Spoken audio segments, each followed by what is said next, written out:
Seja bem-vindo a mais um episódio do Líder Medcast, o seu podcast de saúde. Dr. Sidney. Fala, Moisés, tudo bem? Então, mais uma gravação aqui de um episódio maravilhoso do Líder Medcast, o seu podcast de saúde.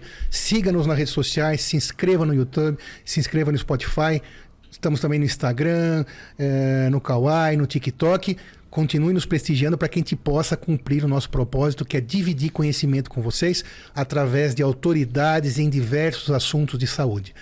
Obrigado pela tua audiência. Hoje estamos aqui com a honra de receber Dr. Vinícius Bertoldi, cirurgião vascular, especializado pelo Hospital das Clínicas da Faculdade de Medicina da USP, hoje também atuando em seu consultório e vice-diretor também de defesa da entidade que agrega os cirurgiões vasculares. Vinícius, muito obrigado pela tua presença, por ter aceitado.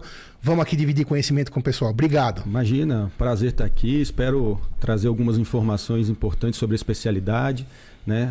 Agregando aí ao podcast, que é muito bacana. Então, aconselho aí as pessoas a ouvirem o podcast. Obrigado, Vinícius. Vamos lá, Moisés, então vamos apertar para a gente dividir esse conhecimento. Como vamos começar aí? Seja bem-vindo, Dr. Vinícius. Obrigado. A gente vai falar sobre check-up vascular. Pontapé inicial, quais são os principais... O que é um check-up vascular? O check-up, né, uma palavra, né, interessante, que é uma palavra do inglês, como a gente sabe, é mais de uns anglicismos que a gente tem, que incorporou realmente no nosso dia a dia na medicina. Check-up nada mais é, de uma forma geral, como uma avaliação de rotina, né, de pacientes, para se tentar identificar alguns tipos de doença. A Sociedade Brasileira, de uns 5 anos para cá, ela criou esse check-up vascular, né? Então, na verdade, é um exame feito por um cirurgião vascular em pacientes de forma rotineira. Buscando o quê? Buscando identificar fatores de risco de algumas doenças, né? Principalmente doenças silenciosas, doenças que elas cursam de uma forma que os pacientes não detectam isso precocemente e só vão detectar em fases mais tardias e às vezes de uma forma muito ruim o desfecho. Então esse é o objetivo do check-up vascular, fazer essa avaliação, né, inicial. Então, um exame clínico, são várias perguntas que o médico faz ao paciente, tentando identificar possíveis fatores que levam a essas doenças. E a partir daí ele determina que tipo de exame mais específico vai ser feito para esses pacientes. Então o check-up é isso. O check-up vascular, resumidamente, seria isso. E quais são os exames? E o que é possível ser detectado? Exato. Para a gente falar dos exames, a gente tem que pensar nas principais doenças vasculares que a gente vê no consultório, né? Dentre essas doenças, a gente vai destacar uma que é extremamente relevante. Posso só fazer uma parte? Claro. Quando o doutor fala em vascular, para você que está ouvindo que não é da área, é o que engloba os vasos, né? Então, artérias Perfeito. E veias do nosso corpo, que é por onde o sangue circula. Só para o nosso colega leigo ali entender. Claro. Então, até antes de eu falar tudo, tinha um professor na faculdade que eu me lembro, que falava sobre questões vasculares, que ele dizia assim, aí você me confirma ou não, o que você acha disso? Que a nossa idade é a idade dos nossos vasos. Perfeito. É verdade isso? É ou não? Verdade. Mas eu te interrompi, volte lá aos exames, claro. Mas não esqueça disso, que isso me marcou muito e faz muito tempo que eu ouvi isso, mas eu continuo acreditando totalmente que o vaso é tudo, né? Sim. Que a irrigação dos nossos tecidos, do cérebro, do coração, do intestino ou do dedo, quando ela sofre alguma patologia, alguma doença, não é legal. Com certeza. Diz respeito muito à nossa qualidade de vida e até a manutenção da nossa vida. Com certeza. A nossa idade, alguns, né, isso é uma frase do professor Puech, lá da vascular. O Pedro Puech, ele mesmo, isso aí. Que o pai dele, na verdade, que falava isso. O Luiz Edgar, que a idade do paciente é a idade dos seus vasos. Então, isso na prática é uma verdade. Faz muito sentido, Muito né? sentido, total sentido. Tanto que eu ia falar dessa doença, né, que pela OMS é a segunda maior causa de morte no mundo, que é o AVC. O AVC nada mais é que o acidente vascular cerebral, que é o que a gente conhece aí no dia a dia como derrame, né? Ele pode ser tanto o derrame, que é o AVC isquêmico, pela obstrução da circulação que vai para o cérebro, ou por um sangramento, que é o AVC hemorrágico. Ou entope, ou estoura um vaso e causa esse acidente cerebral, né, vascular cerebral. Então, essa é uma das doenças. A gente tem que lembrar também, além do AVC, a trombose venosa profunda, que é uma doença que a gente vê muito no dia a dia. Muito. Muito no dia a dia. Além disso, os aneurismas. O que são aneurismas? Aneurisma é a dilatação anormal de algum vaso no corpo, né? Principalmente a preocupação são nas artérias. E o que a gente mais lida, que é o mais comum para nós vasculares, é o aneurisma da aorta abdominal. né? A aorta é a principal artéria do corpo, né? E ela se dilata. E à medida que ela se dilata, ela corre o risco de, igual uma bexiga que vai crescendo, bexiguinha. Ela pode romper. E isso causa uma hemorragia interna, que é um problema muito grave. Então, o aneurisma é uma das doenças que a gente procura detectar, porque na maioria das vezes não dá sintomas. O aneurisma ele se desenvolve, cresce e só vai dar sintomas quando está durante a rotura, quando ele se rompe, né? Que aí quando já é grave. Quando já é muito grave. Então, uma das doenças que a gente detecta de forma silenciosa são os aneurismas. E além disso, uma doença muito comum, que apesar de não ter essa gravidade enquanto a mortalidade, é as varizes. São as varizes dos membros inferiores. São aquelas veias dilatadas que as pessoas têm, que geram grandes problemas do dia a dia, como dor, sensação de peso, inchaço nas pernas e também problemas estéticos. Perda de qualidade de vida. Perda de qualidade de vida, exatamente. E quando a gente fala em check-up vascular, daí você falou então da trombose, do AVC, dos aneurismas, e o check-up vascular vai englobar também a parte cardíaca? Ou mais isso fica para o cardiologista? Na verdade, a gente tem que pensar que, eu falei, tirando as varizes, as outras doenças como aneurismas, as obstruções das artérias das pernas, o AVC, eles são doenças que estão ligadas às artérias. E principalmente uma outra doença, que é uma doença sistêmica, que tem direção completa nessas outras doenças, que é a aterosclerose, que é o quê? É um endurecimento das artérias. É o acúmulo de placas de gordura nessas artérias que vão levando a obstruções ao longo do tempo, que também é a principal causa de doença no coração. Apesar de não ser uma área que nós vasculares, cirurgiões vasculares atuamos, que é o coração, mas são doenças que estão interligadas. Vendo uma vai acabar ajudando na outra, fazendo a prevenção. Exatamente, porque as causas são iguais. Colesterol alto, hipertensão, tabagismo, fumo, né? Então a gente acaba trabalhando no mesmo leque de situações. A gente falou aqui agora, então o doutor Vinícius estava falando, né, Moisés, e você que está aí. Você tem ideia, a gente falou aqui, por exemplo, da aorta, né? Você tem ideia de qual o tamanho da aorta? De qual é o diâmetro? Qual é a grossura da aorta? Fala, Moisés, você que ia perguntar isso. A diferença da aorta deve levar maior fluxo sanguíneo. Mas me fala qual você acha que é o diâmetro da aorta. Que eu me lembro, antes de ser médico, quando eu fiquei sabendo, eu fiquei chocado. Um pouco menos de um dedo? Menos que um dedo, você acha uma aorta? Responda. Talvez menos que o seu dedo também não é tão pequeno, sim, mas assim, talvez num adolescente. Mas no geral, num adulto, um homem de uns 70 quilos, né, assim, basicamente a aorta ela vai chegar num tamanho mais ou menos de 2 centímetros de diâmetro, né? Seria basicamente isso. Né? Então é muito importante. É muito importante. Pense, né, quanto tem de sangue passando ali, quanto uma lesão ali, um furo ali, seria grave. Então, exatamente, 2 centímetros para quem. E lembrando que ela cresce, né? Quando vira aneurisma, a gente considera o aneurisma quando ela ultrapassa 3 centímetros. Só que mesmo 3 centímetros ainda não há risco de rotura. São aneurismas ainda que não precisa operar, né? Não precisaria fazer um tratamento, uma cirurgia, né? Apenas fazer uma monitorização, né? Que às vezes quando se detecta, isso é outra questão do check-up vascular, não é só detectar a doença. Também a gente tem que prevenir a doença. A gente aprende desde cedo que é melhor prevenir do que remediar. Extremamente importante. É muito mais importante. Então a gente consegue detectar fatores de risco, como fumo, como hipertensão, aumento do colesterol, né, para poder a gente mudar o hábito de vida das pessoas e não esperar que isso ocorra a doença. E preservar essas artérias. Preservar as artérias. E preserva. Quando a gente faz o controle disso, controle de diabetes, que é o aumento do açúcar no sangue, o controle da pressão arterial, cessar certos hábitos ruins, né, que é o fumo, estimular a atividade física, a gente melhora realmente a saúde das artérias e aumenta a vida útil delas. E isso é muito importante. Então, essa é uma outra função do nosso check-up, né? Foi falado sobre tabagismo. O que o tabagismo faz na aorta ou nas veias? O fumo, para a gente resumir o hábito de fumar em uma palavra, é uma tragédia. O fumo ele não só interfere nas artérias, mas a gente sabe que está ligado a aumento de câncer de diversos sistemas, mas o fumo ele aumenta o quê? Aumenta a lesão da parede interna das artérias. E como a parede interna ela está doente, ela acaba facilitando a incorporação de gordura ali, de placas de gordura. Então, aquela doença que eu falei, que é a aterosclerose, que é um enrijecimento da parede da artéria, deposição dessas placas de gordura, com o fumo elas pioram. E pioram de uma forma muito importante. Tanto que numa população normal, quem fuma, comparado a quem não fuma, o risco de desenvolver essas placas é no mínimo 3,5 vezes maior. Então, quer dizer, você está tornando a vida da sua artéria muito ruim, né? Então o fumo ele está ligado diretamente a isso. Por isso que causa AVC, que a gente fala, por isso que a pessoa pensa no infarto, por isso que causa, às vezes, a amputação dos membros, porque entope a circulação que leva o sangue para as pernas, por exemplo. Então o fumo ele é, hoje, de todos os fatores de risco, o fator de risco mais importante para o desenvolvimento dessas doenças. E outra coisa importante também, que o Dr. Vinícius explicou aqui brilhantemente, essa lesão de artérias causadas pelo tabagismo, ela vai acontecer em todos os fumantes, em algum grau.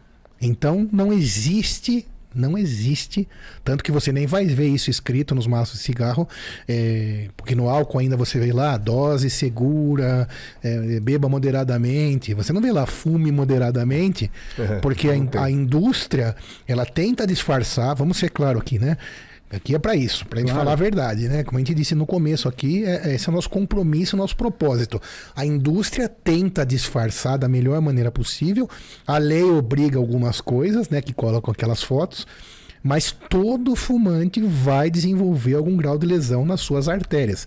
E você estava perguntando, né, Moisés, da aorta, mas o problema substancial no cigarro não é nem a aorta, né? Não. São as pequenininhas, porque a aorta tem a espessura de uma cenoura, como a gente falou, 2 vezes aquela mangueira que você irriga seu jardim. Só para você ter uma base, né, da força e da quantidade, né, da importância. Mas o cigarro ele se deposita também, por exemplo, nas coronarianas, que são fininhas, nas penianas, dos seus rins, do seu cérebro, das suas carótidas. Então, gradativamente, todo fumante vai ter algum tipo de lesão. Daqui a pouco a gente pode até falar sobre quem para de fumar, o que acontece, tal, que logicamente esse mecanismo de formação de placas, ele se fica parado, para quem fuma. Aquela placa que se formou, aí o que acontece com aquela placa? Essa é a pergunta do Sidney agora. Aquela placa tem chance de regredir ou já... Não, sim, há a possibilidade de ter uma regressão, mas uma regressão muito discreta ao longo do tempo, né? Você cessando os hábitos e fazendo uso de medicações, que são medicações que controlam o índice de colesterol, por exemplo, evita com que essa placa ela sofra complicações, que às vezes é o quê? Descolar. A placa ela descola. E quando ela descola, isso é importante, muito presta importante. atenção. Quando ela descola, ela cria uma situação ali que forma uma trombose, que aí o sangue coagula ali. E aí causa um entupimento repentino, que é o grande problema. Porque ali a bolinha da trombose passa, mas ela vai até achar um lugar mais fino. E oclui. Fica claro isso?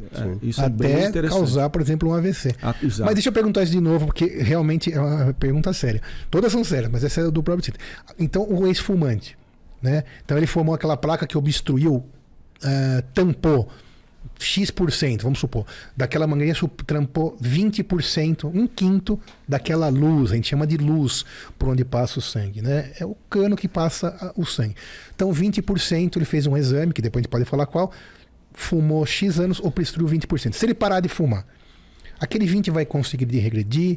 Claro que vai ser ótimo, mas me conta sobre isso, a especialidade, o que o Vinícius acha disso? Pode voltar atrás ou no mínimo vai estagnar? Sim. Vai depender exatamente da característica dessa placa que está lá.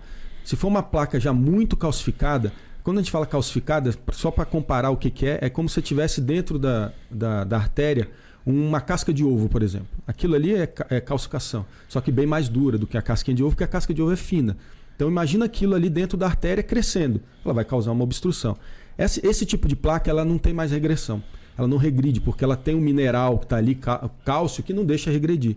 Placas mais moles, que são placas praticamente de gordura, essas ainda com tratamento, parando de cessar, elas tendem a regredir. Elas regridem com o tempo. Claro que se aquilo não está causando um problema, aquela placa que a pessoa parou de fumar, ela vai ter já rapidamente uma diminuição da progressão, e aquilo ali, naquele momento, não está causando mal. Então é algo ainda que está controlado, né? Mas tem essa diferença da placa. Claro. Placas muito calcificadas, crônicas, que estão lá há muito tempo, essas não têm regressão mais. Porque eu imagino que isso sejam perguntas frequentes dentro do consultório. Sim. Mas a gente, quando fala isso para o paciente, a gente trabalha a ideia, o paciente vem no consultório, é falar assim, olha, a gente quer que você não piore daqui para cá, né? Não dá para contar muito que aquilo vai regredir. Placas mais iniciais, mas a maioria desses pacientes que já vêm, que estão anos de fumo... Já sentiu alguma coisa. Já sentiu alguma coisa, então já tem alguma repercussão, né? Então, por exemplo, o paciente vem no consultório que tem qual o principal... O que a gente lida do ponto de vista das artérias, além do AVC, é a falta de obstrução da circulação na perna. Porque a gente tem as artérias e as veias. É interessante a gente diferenciar. A artéria é quem leva o sangue para algum lugar. Então ela leva o sangue com oxigenação, com nutrientes, para nutrir o tecido. Então por que a gente anda? Porque estão as artérias levando o sangue com oxigênio, dando para o músculo funcionar. Quando há uma obstrução, às vezes a pessoa andando devagarzinho, ela não sente nada, porque a exigência de combustível é pequena. Só que às vezes o paciente vai subir uma ladeira, vai andar um pouco mais, vai tentar dar uma corrida, ele vai sentir que o músculo entra em fadiga rapidamente. E ele vai sentir não a falta de ar, nós estamos referindo a sentir a dor na perna. Na perna, que é uma dor muito característica, a gente chama de claudicação. O que é claudicação? Claudicação é uma palavra que significa mancar. Porque a pessoa, quando ela tem dor, ela realmente... Todo mundo que tem dor na perna não anda normalmente, anda mancando. Então a gente chama isso de uma doença chamada de claudicação, que é um dos sintomas iniciais da obstrução das artérias que levam o sangue para as pernas. Né? É a fase inicial. E esses pacientes vêm com isso. Doutor, eu ando. E como que é essa dor? Né? Para as pessoas que em casa estão assistindo a gente perceber. A claudicação é muito sistemática. É uma dor que começa na panturrilha. É a panturrilha que dói, a batata da perna. A pessoa começa a ter dor, ela tem que parar. E ela anda sempre a mesma coisa. Doutor, eu ando 100 metros, essa é a queixa. Eu ando 100 Começou metros, sem dor. Sem dor. Aí ela começa sem dor. O repouso a pessoa melhora, porque não tem exigência muscular, né? Você está parado. Está sentado, levantou para andar. Que aí a gente vai falar de uma outra gravidade dessa doença, que é a dor quando está parado. Aí já mostra que a coisa já está mais feia, né? Está mais crítica. Mas o início é assim, a pessoa está parada, ela anda certas distâncias e fala, ela é bem clara, doutor, eu ando um quarteirão, minha perna começa a doer, minha batata. Aí eu tenho que andar, eu tenho que parar, descansar, aí eu volto a andar mais um quarteirão e dói. Então você vê que é uma doença, né? E que a gente diferencia logo de cara, por exemplo, de outras coisas que dão dor na perna, como a coluna. A coluna a pessoa fala, às vezes eu acordo já com dor na perna, eu ando 10 metros, dói, às vezes eu ando 10 quilômetros, dói. Isso não é uma falta de circulação, porque a sua circulação ela está determinada para manter aquele determinado ritmo. Então é muito frequente isso, né? Isso vai de encontro com... Já ouvi falar que a panturrilha tem um segundo coração. É, por isso mas que aí... lá primeiro, exato, mas aí ele entra na outra situação. A gente fala da situação das veias agora. É na volta do sangue. Na volta do sangue. Por quê? O sangue para ir, ele tem a gravidade, né, que está a favor, né, está para baixo, e tem o coração que está bombeando. Então as artérias têm essa vantagem. Né? Agora, para voltar, a gente não tem realmente um coração na perna. Aí a gente vai entrar numa outra doença, que são a insuficiência venosa. Né? A gente está falando da primeira, a insuficiência arterial, que é do sangue ir. Essa a gente considera muito mais grave, porque em situações mais críticas leva à formação de feridas. Né? Às vezes aquelas pacientes, poxa, uma coisa muito comum, leva lá o avô, o pai no consultório, fala, meu pai começou com essa feridinha e virou uma gangrena. E aí não está cicatrizando. Que não está cicatrizando. Por que não cicatriza? Quando a gente corta um dedo do pé, corta a perna, naturalmente nosso organismo ele cicatriza, porque tem aporte de circulação adequado, não tem o diabetes, não tem infecção, isso cicatriza. Na falta de circulação, né, na insuficiência arterial, não tem sangue chegando. E aí essas feridas não cicatrizam e vão piorando. Então vão agravando até virar gangrena, que na verdade é a morte de uma grande parte do tecido. E muitas vezes caminha para a perda do membro. Lembra que a gente falou lá no começo sobre a idade do seu corpo? Exatamente. Então quando para de funcionar o seu sistema vascular, não está nada bem. Não está nada bem. Então quando você... Claro, gente, você que está aí, ninguém consegue cumprir todas as exigências para que você viva uma vida perfeita. Não é isso que a gente está falando. Mas se você vai fazer alguma coisa que não esteja de acordo com a boa prática, com a boa prevenção, pelo menos, no mínimo, você precisa saber. Então é isso que nós estamos falando.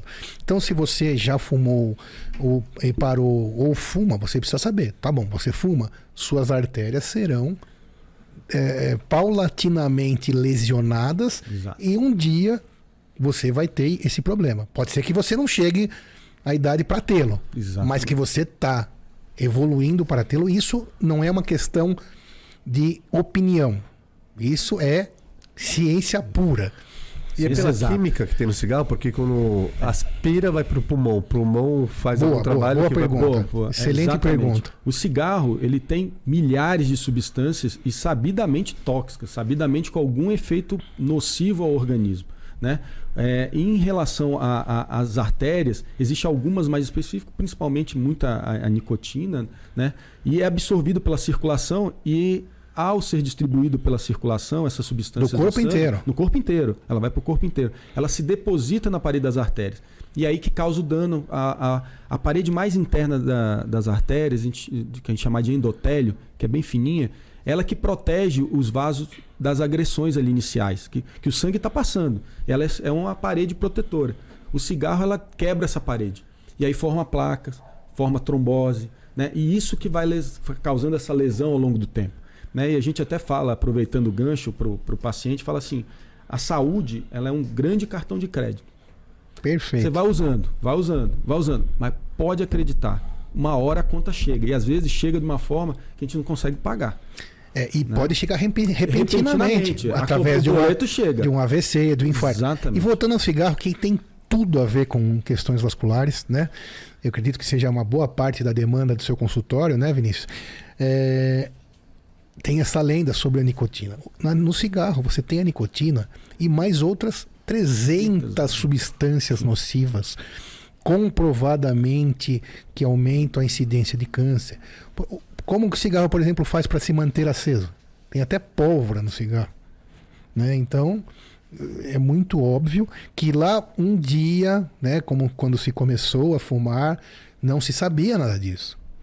Provavelmente. Igual o vape hoje. Sim. A gente não sabe ainda. Já estão catalogadas algumas doenças que eu já vi. Principalmente pulmonares que estão se manifestando mais rapidamente. Porque doenças, às vezes elas demoram anos para se manifestar. E para serem catalogadas. Como foi o cigarro, né? O cigarro na década de 50 era bonito. Era bacana fumar. Quem fumava era charmoso. Era charmoso. As pessoas tentavam conseguir fumar. E tudo na medicina, né? Você começa a ver prática no seu consultório. O que era? O paciente chegava no consultório, né, do médico antigo, falar assim, o cara tá com câncer, nossa, vamos investigar. Tô atendendo um monte de paciente com câncer, o que esses pacientes têm de comum? Foram ver que era o cigarro. E aí se desenvolveu um estudo, basicamente lá na década de 70, que foi aí que comprovou que o cigarro... década de 70 é recente, muito recente. Muito recente, então precisa disso. O vapor que está aí, a gente não sabe ainda o que ele vai causar. A gente sabe que tem doenças pulmonares, né, que não tem a ver com a nossa conversa muito aqui, mas talvez daqui a pouco a gente vai descobrir que desenvolva câncer, desenvolva outras... Ou não. Não vamos, a gente não pode ser tendencioso. Não pode ser tendencioso. Em relação ao cigarro, vê se você concorda comigo também, Vinícius e Moisés. E também a gente aqui não está sendo catastrofista. Não é isso. Porque aí vai ter sempre você que está aí vai falar, não, minha avó fuma desde criança, tem hoje 95 anos. Mas isso não é uma desculpa condizente com a realidade. Ela viveu bastante, vamos dizer assim, mas se continuasse fumando, uma hora ia ter problemas. O problema é que o grande bolo que está lá na curva de Gauss, na parte mais bojuda da coisa, vai ter problema. Essa grande parte vai ter problema. Infarto, AVC, trombose. Isso é estatístico, né? É estatístico, é matemática. Você tocou num ponto extremamente interessante. Paciente, semana passada mesmo, falou assim, poxa, mas meu pai está com 80 anos, paciente meu. Ele fumou desde os 15, porque era legal, né? Sim, as crianças pegavam o cigarro e ele não tem nada, ele já vai no médico, ele faz o check-up lá com o cardiologista, ele é meu paciente também, ele não tem nada. Eu falei assim, é que a gente, para entender a doença ela tem 2 motorzinhos que as fazem desenvolver. Um deles é a genética. Então tem gente que tem uma genética ruim. Eu ia perguntar isso. Tem uma genética ruim para certas doenças. Ele vai ter aquela doença mesmo fumando pouco. Ou não fumando. É só ver. Por exemplo, a gente pega o câncer de pulmão. Tem gente que tem câncer de pulmão e nunca fumou, né? E que é o fator de risco principal para alguns é o tabagismo. Tem gente que tem doença nas artérias que nunca fumou. Da mesma forma, a gente pega isso, né? A gente acha estranho. A primeira coisa, você nunca fumou? Não. A gente pergunta, nunca mesmo? Nunca? Não. Então, assim, a gente tem dois fatores. O intrínseco, que é o genético, que é da pessoa, e tem o fator ambiental, que no caso é o cigarro, né? A gente não sabe a carga que a pessoa tem de genética quando se juntar com essa para criar a doença. Então, às vezes, esses pacientes que fumaram muito a vida inteira, ele tem uma carga genética tão boa que às vezes ele nunca vai desenvolver aquela doença. Boa e rara. Tem que se chamar atenção. Tem que tomar cuidado com isso. Então a gente não sabe quem são esses pacientes. Agora, estatisticamente, a gente sabe que quem fuma muito vai ter doença nas artérias. Mais cedo ou mais tarde. Pergunta, quem fuma muito ou quem...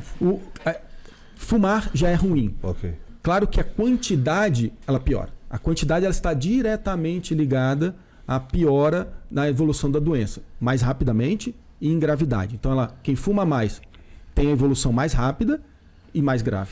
E né? isso nós estamos falando só da parte vascular, tá? Porque ainda tem câncer de boca, de língua, de lábio, ou de garganta, cabeça e pescoço, etc. Aproveitando um mito também que eu me lembrei aqui agora. A gente está falando de cigarro e acho que, como eu disse, vascular tem muito a ver com isso, obviamente.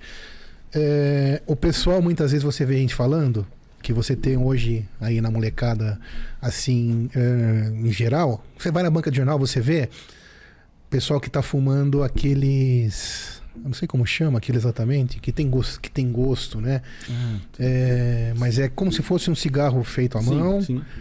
ou charuto, por exemplo, entraria dentro desse mito, ou cachimbo. É a mesma coisa. É a mesma coisa. Então não é porque é natural, é da natureza. Talvez até pior porque não tem um filtro. Exatamente. Apesar que o da indústria ele tem mais produto químico ainda, entendeu? Então não é que é pior ou melhor, é ruim. É ruim igual. Mas não se iluda que você vai comprar o fumo, né? E vai fazer o teu cigarro, né? Como se fosse o antigo cigarro de palha. É ruim igual.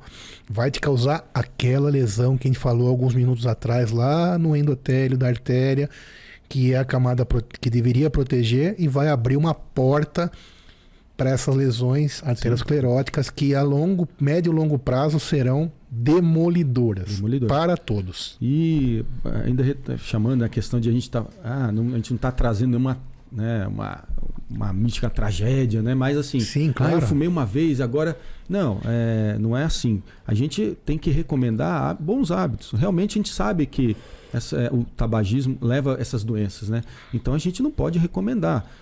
Tem paciente que fala, olha, eu fumo uma vez a cada não sei o quê. Dificilmente ele vai ter algum problema. Mas a gente tem que lembrar que a gente está falando do tabagismo como uma doença, no caso que é química, mas ela também leva uma doença psíquica. Né? Dificilmente a pessoa você nunca vai saber se a pessoa que fumou pela primeira vez, se ela vai ficar só num cigarro. Altamente viciante, né? Ela pode, exato. Então tem aquela questão, né? Era a campanha, a gente puxando para o álcool, né? O álcool tinha aquela campanha, evite o primeiro gole. Por quê? Porque muitas vezes a genética da pessoa também, isso já era determinado, existem estudos disso. Sem dúvida. Que pacientes gêmeos que foram separados, depois foram ver, ambos desenvolviam alcoolismo crônico, né? Por quê? Porque eles tinham uma genética que quando bebia a primeira vez, aquilo desencadeava e ele continuava. Então o cigarro a gente evita justamente também por isso, que gera uma dependência química que é muito difícil de tratar. A gente tem muito no consultório pacientes com tabagismo que a gente trabalha junto com psicólogos. Porque não adianta eu chegar para você, né, você fuma, por exemplo, ou dar um exemplo. Olha, tudo bem, o seu problema é o seu cigarro. Você precisa parar. Você tem que parar. Tchau. É difícil, porque o que passa na minha cabeça, assim, né? Eu não fumo, obviamente, mas assim, é pensar o seguinte: será que ele nunca pensou em parar? Ele sabe que é ruim. Tá, eu posso responder isso, porque eu fui fumante. 30 anos. Exato. Então, acontece o quê? Esse é o primeiro passo. Querer parar. Exato. Como qualquer doença. Querer parar. É muito importante. Eu lembro que eu tenho ainda colegas que falam, não, eu não quero parar. Porque ele não entendeu ainda o problema. Então, querendo parar é muito difícil. Já é muito difícil. Se você não quiser parar, esquece. E querendo parar, hoje você tem um monte de recursos. Um monte de recursos médicos que vão passar, sim, pelo psicólogo, pelo psiquiatra, por medicações, porque a dependência química causada pelo cigarro é altíssima. É altíssima. Então, quando você tenta parar sem um auxílio, você tem repercussões aí clínicas de humor, repercussões físicas, etc., bastante exacerbadas. Então, precisa sempre de uma ajuda. E claro, então é isso que eu até, para concluir essa questão do tratamento, então a gente trabalha muito com uma equipe multidisciplinar. O que é isso? São vários profissionais, cada um na sua área, tratando o mesmo problema, no caso o tabagismo. Eu vou tratar da minha maneira, que é controlando os problemas das artérias, mas tem uma psicóloga que trabalha com a gente, que vai, quando o paciente ele quer, ele vai passar. Existe psiquiatra também, muitas vezes, para poder, às vezes, tratar com medicação para parar de fumar. Porque não adianta eu chegar para o paciente e falar, olha, pai, só para de fumar. Não é fácil, é difícil, né? A gente acabou de ter um exemplo aqui. Então a gente tem essa equipe multidisciplinar, isso é muito importante. Hoje parar sozinho é muito difícil. E a eficiência desses tratamentos é altíssima. Altíssima. Porém, tem uma coisa importante, você que, como eu já parou de fumar, saiba o seguinte, se você der o primeiro gole, no caso um trago, na hora seguinte, você volta a ser um fumante do mesmo ritmo que você era antes. Então, é um processo. Depois fica bem. Depois de quanto tempo? Muito tempo. Muito tempo. Porque você realmente fala, não, hoje eu consigo ver alguém fumando e ok, são anos. Aproveitando, desculpa, só aproveitando só aquele gancho que fala assim, de quanto tempo, né? Às vezes a pessoa parou de fumar. Existem alguns estudos, não muito voltados para a área vascular especificamente, mas para outras doenças do cigarro, que é assim, que a pessoa que parou de fumar, para o organismo dela funcionar como de um não fumante igual, você pega quem fumou e quem não fumou. Depois de quanto tempo esses dois vão estar no mesmo patamar assim, em termos de desenvolver doença? 15 anos. Então quer dizer, você para de fumar, você vai levar praticamente 10 a 15 anos para ter o mesmo risco de doença de uma pessoa que nunca fumou. Para voltar a ser uma pessoa normal. Voltar a ser uma pessoa normal, de uma forma, em relação à saúde. A riscos. Então quanto antes você parar, melhor. Né? Quanto antes parar, você tem o tempo de ganhar. Dr. Sergini já tinha comentado em outro podcast algo muito interessante da questão. A gente está falando da questão química e do psicológico, que é o que eu vou falar agora, e também uma das lesões físicas, né? Que parece que uma persona sua deixou de existir, né? O Sidney fumante. Você lembra que você comentou sobre isso? Claro que eu lembro. E isso é uma discussão muito... É o grande golpe, na verdade. É estranho falar isso. Mas, na verdade... Quem fuma e já tentou parar de fumar, porque também você não consegue na primeira vez.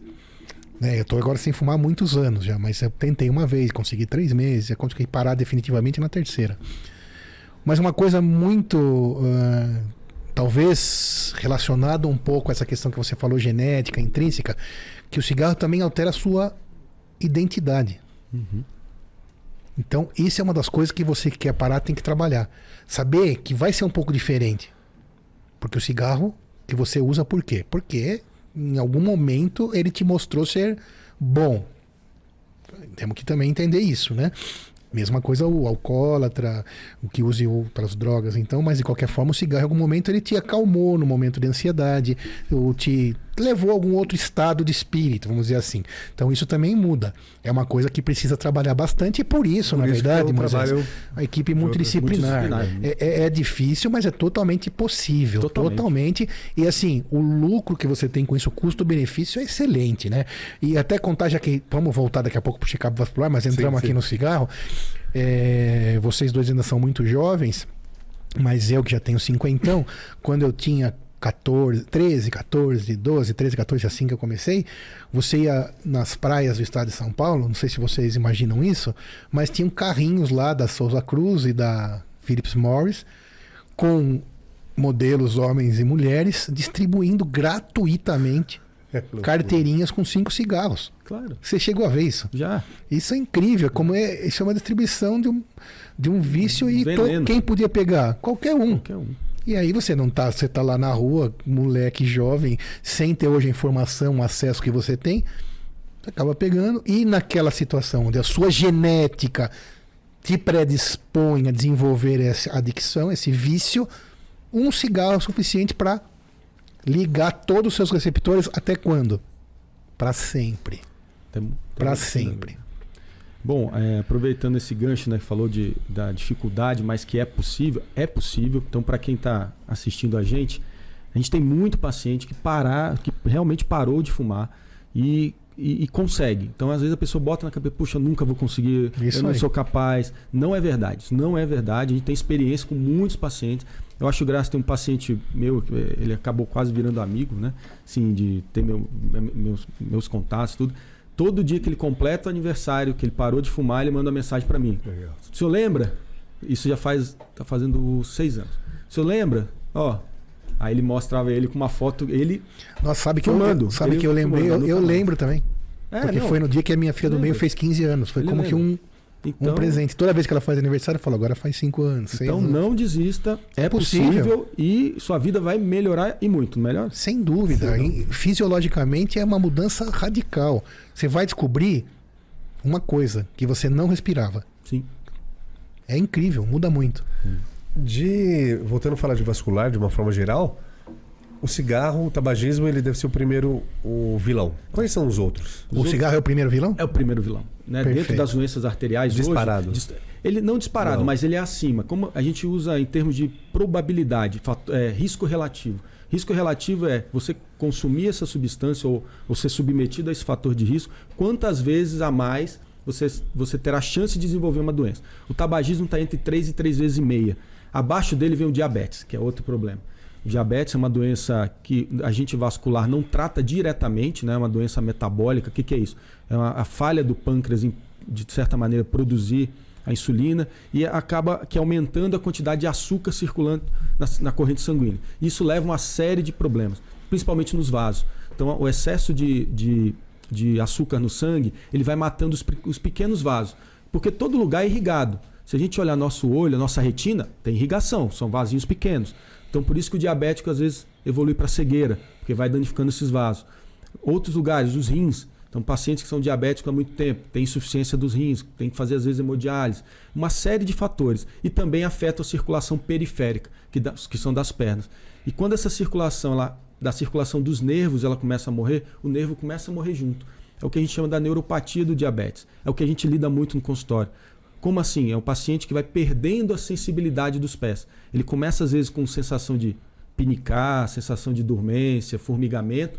Ao passar do tempo, esse diabetes descontrolado, né, ele vai perder a sensibilidade. Aquele paciente que chega no consultório, o paciente vem para a gente, isso não é mentira. O paciente chega, doutor, abriu uma ferida no meu pé, minha esposa que viu, minha filha que viu. Eu nem tinha visto, não visto. doeu. Aí você vai olhar, já peguei um prego.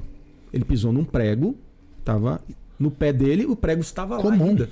E com infecção já, uma coisa mais... Então, assim, é muito comum. Então, essa perda de sensibilidade da circulação, ela vai causando uma série de problemas. É o tal do pé diabético. É o que a gente ouve como pé diabético. É mais notável esse tipo de lesão, só que não ter a dor no pé por causa da gravidade? Por causa da gravidade. Então, o diabético mais grave, que tem essa evolução de mais tempo, ele não tem sensibilidade. Você pode fazer corte no pé, ter feridas no pé que ele não vai sentir. Só que isso evolui muito ruim. Pode evoluir para perda do membro, para amputações. Isso, de uma forma geral, isso é muito, muito crítico. Então, o diabetes, a gente lida com muito diabético, que é o pé diabético, é outra doença que a gente também trabalha no check-up vascular. Então, está dentro daquilo que a gente falou. A primeira conversa que o vascular tem com o paciente, que a gente chama de consulta clínica, anamnese, que é examinar, é justamente identificar esses fatores. Fuma, não fuma, tem pressão alta, não tem diabetes, não tem, se está controlando. Então, a gente trabalha num grupo muito grande. Então, a gente tem lá o vascular, tem o endocrinologista, tem o cardiologista. Então, a gente se comunica muito, porque se você for ver, veja que é uma interseção de problemas. Né? Então, o paciente tem a doença do coração, ele também pode ter a doença vascular. Então, são pacientes que a gente troca muito entre nós, assim, em termos dessas informações. Então, a gente liga, olha, eu estou com o seu paciente aqui, né, que você viu. Então, isso é muito importante. Então, diabetes é um dos problemas. Outro problema é a hipertensão arterial. Vamos só voltar ao diabetes, para fazer uma interferência aqui. Na realidade, para você que está ouvindo, cada parte do nosso corpo, desde a pontinha do seu nariz até a sua aorta, tem que ter oxigênio chegando.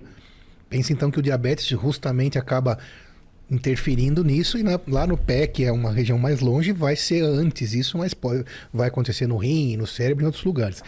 Mas voltando também, desde que esteja controlado, né, no caso daí não pelo vascular, como disse o Dr. Vinícius, quem vai tratar diabetes é endocrinologista, que vai tratar dessas questões metabólicas, vai também funcionar como não fumante. Sim. Né? Se a glicemia está sob controle, ele vive como se não tivesse nenhum problema. Para isso, dieta e remédio, no caso, atividade física, etc. Então, para a gente não ser catastrofista, vamos falar sobre a questão da prevenção. Então, usando o remédio direitinho, mantendo os níveis dele de glicose normais, o pé dele nunca será um pé diabético. Correto isso? Correto. E boa parte da população tem mais... acredito eu, grande parte, mas não tem esse número, não sei se o Dr. Vinícius tenha. Qual que é o número de pessoas diabéticas no país? Olha, eu não tenho esse número especificamente de cabeça. Assim. Porque eu vejo familiares e amigos, muita gente. Exato, porque o diabetes assim, é uma das doenças crônicas. O que é doenças crônicas? Foram doenças que surgem ao longo do tempo, como a hipertensão, como a pressão alta, que é um outro problema. Então a gente trabalha no dia a dia, de uma forma mais geral, com dois tipos de diabetes. que é chamado de diabetes, lá chamava, né? Diabetes tipo 1, tipo 2. O que é isso? O tipo 1 ele é mais precoce, ele às vezes acontece na infância, ele costuma ser muito mais grave a evolução dele, mas tem o diabetes tipo 2, que aparece em idades mais tardias, que é um outro tipo de defeito, não vamos entrar em detalhes, mas que acabam levando a problemas muito mais tardios, né? Então aumentou muito as doenças em geral no mundo porque a população está envelhecendo. Sim, e é uma doença silenciosa também. Tanto é que muitas vezes isso acontece com frequência. Pacientes vêm no consultório para passar numa avaliação porque tem uma lesão no pé e a gente vai fazer o diagnóstico ali de diabetes. Já com 50, 55 ou mais anos. Já anos. tem anos assim. Aí você vai ver, vai examinar ele um pouco melhor, ele já está quase cego, porque ele não foi cuidando. Então a gente faz diagnóstico no consultório, e às vezes inicial mesmo. O paciente começou a pinicar minha perna, não, vamos fazer uma avaliação, vamos pedir uns exames. Aí entra a questão dos exames do check-up. Ó, esse paciente merece, né, fazer uns exames de sangue para também identificar o diabetes, né? E aí a gente identifica, faz o diagnóstico, eu não vou tratar, né? Não é minha especialidade tratar a doença diabetes. Mas aí eu encaminho para o colega, olha. Aí ele me liga, obrigado aí, puxa, fez o diagnóstico, né? E se ele tivesse feito esse diagnóstico muito mais antes, precocemente, não, teria evitado aquele prego no pé, ele teria sentido, logicamente. E isso não é lenda, isso é real. Não, é real. Isso não é conversa. Não é conversa séria. É conversa de consultório, que a gente vê no dia a dia. Então, isso, o cirurgião vascular, né? Às vezes indo para a rede SUS, então, que a quantidade de pacientes é muito maior, né? Porque a gente tem infelizmente, a gente tem uma carência de medicina privada muito grande. O SUS é uma boa coisa, mas ele ainda não consegue... Tem várias críticas, claro. Ele não consegue absorver toda essa gama de pacientes com categoria, né? Mas cumpre o seu papel. Mas esse é o problema. Então, a identificação das doenças, mesmo diabetes, igual o tabagismo... Então, olha a importância do check-up que nós estamos falando. E até antes da gente continuar, então, estamos aí falando do check-up. Uma coisa que eu, pessoalmente, percebi... que há alguns anos atrás, o check-up era um pouco mais evidente. Eu também senti que há alguns anos atrás diminuiu o número de check-ups na cultura popular. Deu-se menos importância. Eu não sei de onde surgiu isso. Eu imagino como explicação, mas queria que você falasse. Mas aí estou tendo também a impressão agora que nos últimos 5, 10 anos estão voltando. Abre aspas. O que acontece? Você tinha algum tempo atrás, sei lá, 10, 15 anos, clínicas de check-up, só de check-up. Você lembra disso? Sim. Em São Paulo, no Rio de Janeiro, por exemplo, que lá parece que a saúde o pessoal se cuida mais. Não sei. Mas essas clínicas desapareceram. Se você procurar hoje uma clínica só de check-up, ela não existe. O que você tinha falado aqui que você tem explicação? Tem. O que você acha dessas Existe sim. situação? As informações com as redes sociais, com o acesso muito fácil que nós temos hoje, ela permitiu o paciente fazer o quê? Um podcast. Exato, ver aqui como podcast. Ele está vendo o podcast, então às vezes ele ia procurar o quê? Ele está entendendo. Então vou dar um exemplo bem claro. Ele está lá, ele está sentindo algumas coisas que nós conversamos aqui. Por exemplo, eu estou com uma dor na perna. Claudicação. O que ele fazia antes? Ele ia justamente no clínico geral, que ele não sabia quem procurar. Ele falou, poxa, hoje você chegava há 15 anos, você longe não. Você chegava para um paciente e falava assim, você sabe qual médico especialista? Não, médico é médico. Médico é médico, médico é tudo. Não, Sim. Não é. Então hoje ele tem muito mais consciência das especialidades por informação. Então ele já vai direto no especialista. Então hoje a pessoa tem dor de cabeça há mais tempo, ou enxaqueca, por exemplo, ele não vai mais no clínico ou no cardiologista de confiança, ele já marca direto com o neurologista. Então isso aí foi quebrando essa cadeia de atenção básica, que é o do check-up, para você identificar. Isso aconteceu muito, e os convênios médicos, quando eles tiveram um boom lá no começo de 2000, etc., também os livrinhos. Então, estou com dor de cabeça, aí ele abre o livrinho, dor de cabeça, neurologista, ele ia. E isso realmente criou o quê? Uma disseminação de especialista. Então o paciente ele não vai mais fazer o check-up. Ele sentiu alguma coisa, por informação, a verificação, ele ia direto no especialista. Agora está acontecendo a corrente oposta. As próprias operadoras de saúde, para tentar, claro, a gente sabe que para também reduzir custo, né? Sim, claro. Isso é bem claro. Mas também para melhorar um pouco a assistência básica, o que ela está criando? Está voltando até investir em saúde assistência primária. Então o paciente hoje ele faz o quê? Ele vai passar lá no clínico geral. Que não é ruim. Que não é ruim. Para o paciente. Não é ruim, né? Claro, vai depender do profissional, depende da rede, depende Porque quando você vai para um clínico geral, que vai fazer a sua atenção básica, ele tem que ter um conhecimento. Ele não pode saber tudo daquela doença, mas ele tem que pelo menos conhecer a gama, o leque de doença que ele trabalha, para justamente ele saber, essa eu posso tratar aqui. E ter liberdade. Ter liberdade. Isso é muito importante. Isso é muito importante, com certeza. E encaminhar. Isso está voltando. Então está voltando as operadoras criarem essas redes de assistência primária justamente para isso. E talvez volte a aumentar a questão dos check-ups. Então pode ser que o paciente tenha dor na perna, ele vai passar lá com o clínico vai olhar e falar, olha, isso não é uma doença vascular, isso é só uma fadiga, você está cansado. Pode acontecer. O médico da família do SUS, por exemplo, tem tudo a ver com isso. Tudo a ver com isso. E a gente tem que também, como a gente sempre fala a coisa correta aqui, no final o paciente ganha com isso. Ganha. Porque ele tem acesso a isso, saúde, né? Porque talvez ele não tivesse acesso no SUS, por exemplo, ao vascular, que já é uma etapa secundária à coisa. O que muito se discute em relação a isso ainda é assim, o quanto que nós vamos perder de doenças, por exemplo, deixar de diagnosticar a doença ao se fazer isso. Acontece. Porém, existem exames subsidiários, são os exames de imagem que pode ser feito que aumentam o número. Então, claro que fazendo isso, não indo direto para o especialista, a chance de não especialista fazer um diagnóstico de uma doença mais grave, mais específica, claro que ela é maior, né? Mas, de uma forma geral, você consegue dar mais assistência do que todo mundo procurar o especialista. Não vai ter especialista para todo mundo.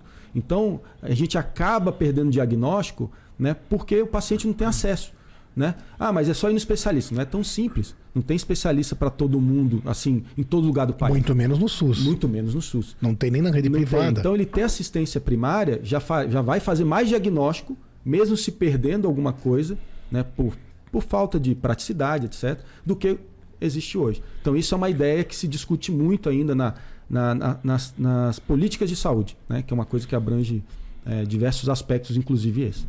Os principais exames quando alguém vai no seu consultório, Dr. Vinícius, se for tabagismo, se for diabético, ou de uma forma geral, qual que é o protocolo de exames? Isso, a nossa rotina, né? Primeiro é identificar os fatores de risco, né? Então, assim, uma coisa que não foi falada no começo, mas aproveitando o gancho, quem que tem que ir para fazer um check-up vascular? Perfeito. Quem que é essa população? Boa. A gente recomenda, não tem uma idade, não tem uma regra fixa, mas a gente recomenda para pacientes acima de 40 anos. Você acima de 40 anos, você pode procurar um cirurgião vascular para fazer um exame de rotina. Por que 40 anos? A partir daí, doenças como diabetes, como hipertensão, como aneurisma... Vale para homem e para mulher. Vale para homem e para mulher. Então você aí, acima de 40 anos para cima, precisa pensar nisso. Com certeza. Procurar um vascular para fazer o check-up vascular. Lembra, a gente já falou aqui sobre próstata, falamos sobre mama, falamos sobre ovário. Nós estamos falando agora especificamente de vascular. Lembrando, frase de novo, a sua idade, a idade do seu corpo é a idade dos seus vasos. Com certeza. Então, é isso que vai buscar o check-up vascular.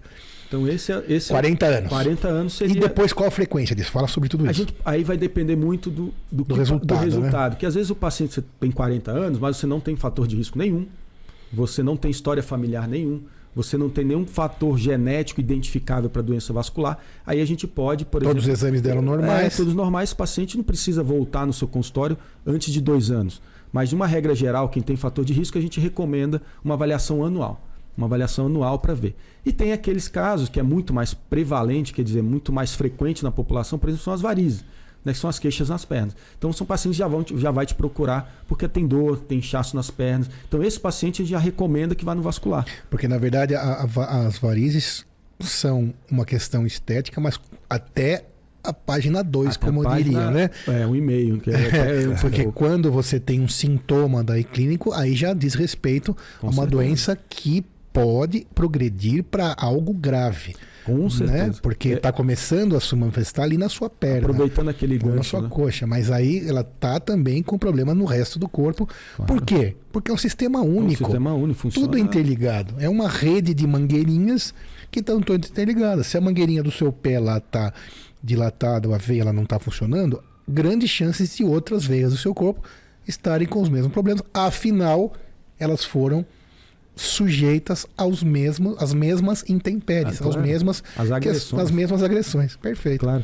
E as varizes é muito importante porque justamente as pessoas acham que as varizes são feias. Né? Olha para a perna, nossa, aquela perna é feia, cheia de vaso dilatado. Varizes é uma doença. As varizes, elas implicam em diversos sintomas, inclusive as etapas mais tardias dessa doença, que é da insuficiência venosa, é a formação de úlceras, às vezes. São aquelas úlceras que estão na perna, que as pessoas falam, puxa, meu pai tem uma úlcera varicosa. É mesmo, aquilo ali é devido à evolução dessa doença ao longo do tempo. A pessoa vai morrer por causa disso? Vai ter algum problema muito grave? Não, mas imagina a qualidade de vida de quem tem uma úlcera que não cicatriza na perna. Não, especificamente daquela úlcera não vai morrer. Não. Mas da repercussão que pode ter em outros, sim, por sim, infecção, pode morrer. por várias outras coisas. Então, até socialmente, esse paciente fica ruim. Ele não consegue sair porque tem que estar com Essa úlcera que você está falando, aquela mais amarronzada, conta para o pessoal que está... Existe vários... úlcera, o que é úlcera? Úlcera é uma ferida. Isso, qualquer ferida a gente chama de úlcera. A gente chama de úlcera genericamente. Tanto no seu estômago, na sua boca. E as úlceras que a gente mais lida, o vascular, são as úlceras dos membros inferiores, as úlceras nas pernas. Então, feridas dos membros inferiores. Membros inferiores. Então, a gente chama isso de úlcera. A úlcera, as úlceras, elas têm às vezes várias causas, ou se misturam as causas. Então, a gente está falando aqui de uma, que são as úlceras causadas pelas varizes, que é a insuficiência venosa, que é aquilo que você falou. O sangue ele pode estar indo bem, mas para voltar, às vezes tem dificuldade. Essa dificuldade ela está ligada muito a quê? A hábitos da pessoa, quem trabalha muito tempo em pé, sentado. Sedentário, obesidade, né? Esses fatores, varizes, excesso de varizes. Então isso ao longo do tempo vai criando processos na perna até culminar com o aparecimento dessa úlcera. A gente tem também as úlceras por falta de circulação que chega, que é quem comentou lá no começo, que é a insuficiência arterial. Esse tipo de úlcera é diferente. O sangue ele não está chegando, então está formando essas feridas. Tem o diabetes, a úlcera diabética, né? E às vezes o paciente pode ter as três coisas juntas. Ele pode ter problema das varizes, a insuficiência arterial e mais o diabetes. As varizes é escleroterapia? Trata alguma parte das varizes, você pode tratar como escleroterapia. Quem faz isso é o cirurgião? É o cirurgião vascular? Que é um grande problema, porque é uma briga que nós temos na cirurgia vascular, uma briga entre aspas. Por quê? Porque muitas clínicas de estéticas estão tratando varizes com a escleroterapia de uma forma sem conhecer a doença. Imagina você para tudo na sua vida. Imagina você vai fazer uma troca de uma rede elétrica numa casa. Você até sabe que você conecta um fio no outro, você pode passar energia, pode dar choque. Você sabe se que a luz tem que acender. Polo positivo vai dar um curto, mas você não sabe o funcionamento daquilo. Você não sabe a essência daquilo que, por exemplo, um engenheiro elétrico sabe. E o que fazer quando der errado. O que fazer quando der errado. Então, nossa grande discussão na vascular é a realização dessas terapias, né, que é a escleroterapia em consultório, por pessoas que, às vezes, nem médico elas são. Isso é um problema, porque é a sua saúde. E a gente vê complicações graves, como formar feridas onde faz o tratamento. A escleroterapia é aqui injeta, onde que né? injeta. Que tem uma a gente usa mais para os vazios. Usa agulha, né? Usa agulha, então você injeta uma substância. Que esclerosar é o quê? É secar. Né? Então daí vem o nome. Então você injeta uma substância no vasinho, esse vaso, depois de um tempo, ele vai secar. Né? E isso é um tratamento, porque isso tem complicações. Apesar de parecer ser uma coisa simples, não é simples. Né? Vai por nós que a gente está na especialidade há muito tempo. Então a gente briga para quem tiver problema vascular passar com um cirurgião vascular. Como tudo na vida. Se você quiser que seu carro seja arrumado de maneira adequada, você pode escolher lá o Zezinho da esquina, que é um aventureiro, como levar numa concessionária. A escolha é sua. A escolha é sua. Os valores também são diferentes, isso é óbvio. E as informações estão aí. Você que escolhe. Né? Se você achar que sua saúde pode ser submetida a experiências perigosas, e não tenho nenhum problema em falar isso aqui 500 vezes, porque se sou eu que vou... Se você vai, por exemplo, tem um problema no seu dente, você vai a uma pessoa formada em odontologia, um dentista. Você não vai num prático como no século, sei lá qual, né? Você está fazendo a mesma coisa, mas a escolha acaba sendo sua, mas pelo menos saiba que procedimento médico tem que ter um médico presente. Porque imagina, Sidney, você assim, isso não é uma picuinha, assim. Não. Isso implica, a gente vê o outro lado, né? Quando é realizado, essas complicações depois vêm para nós. É isso que eu ia falar, deve chegar para você. Né? E a gente vê isso e vê coisas graves. E na televisão você tem acesso a isso. Você tem programas que falam hoje de procedimentos estéticos, tem canal aberto, canal fechado. Injetou silicone na bochecha, dá na mesma. E aí vai lá para o cirurgião plástico reoperar ou pro otorrino, cirurgias extremamente complexas.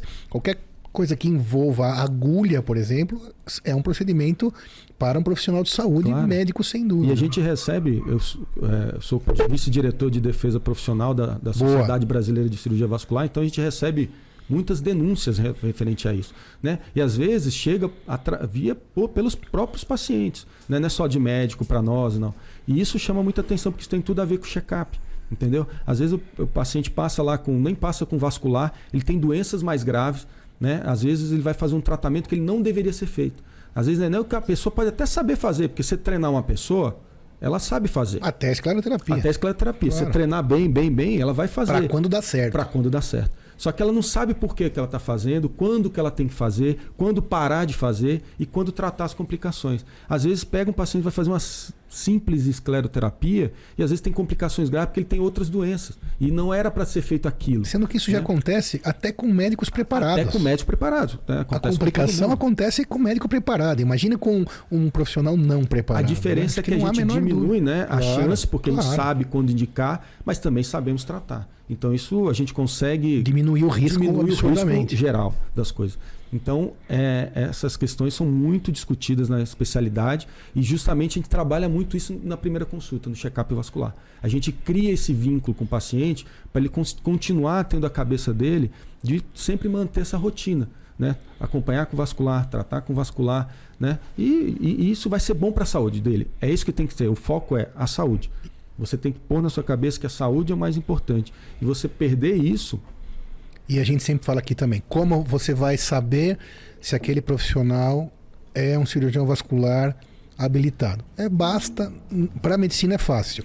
Vá no site do CRM, do CFM, no caso de qualquer estado, você vai no site do seu estado, do São Paulo vai no site do CREMESP, jogou o nome do médico lá, você vai saber a especialidade que tem um número, chama RQ. Sim. Então quem é um cirurgião vascular documentado mesmo legalmente para exercer a profissão, está lá com o número do RQ, simples assim. Vale para todas as especialidades e é você que vai ter que tomar esse cuidado. E consegue às vezes ir até mais além, você pesquisar qual o currículo dele, de onde que ele veio, o que ele faz. Esse é o passo inicial. O que não vale é você ver lá no Instagram alguma coisa. Não estou dizendo que também no Instagram não tem de tudo, mas o que sela, né, claro, o documento é o título lá de especialista, significando que percorreu toda a série acadêmica e até chegar na especialidade, habilitado legalmente, tecnicamente para fazer aquilo. Isso é uma coisa muito importante, porque o marketing está aí para tudo, né, que virou a rede social. Ele está aí para todo mundo. Então, nesse bolo tem tantos profissionais bons, ruins, ótimos, excelentes, muito ruins. Curva de Gauss.